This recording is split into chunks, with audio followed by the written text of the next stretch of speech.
જય શ્રી રામ બધાને. This is new vlog. Welcome back to my new vlog. આજ તો તમારો ભાઈ ડુંગળી સુધારે હો. જો તો ખરા ડુંગળી સુધારતા આવડે છે કે નહીં.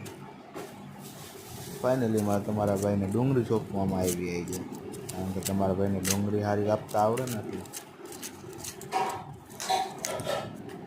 ડુંગળી સુધારતા તમને દેખાડતો જાઉં કે આવી રીતે ફોલાય. આ છે ડુંગળી, આ છે એના પોતરા, અને એકચ્યુઅલીમાં અહીંયા પડી ફોલેલી ડુંગળી.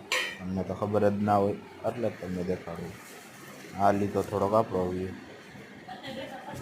ડુંગળી તમારો ભાઈ ચાખાથી સુધારે હો, કેમ બાકી જાય છે ને હરે રાઠી. ધીસ ઇઝ માય ડુંગળી. તમને ના ખબર હોય ને એટલે જ તમને કહું. એકચ્યુઅલીમાં આપણી ડુંગળી ફોલાઈ ગઈ છે. જય શ્રી રામ બધાને. Tata bye bye. મળીએ ન્યૂ વ્લોગમાં. કન્ટિન્યુ ચાલુ રાખજો તમારો વ્લોગ જોવાનો. જય શ્રી રામ બધાને.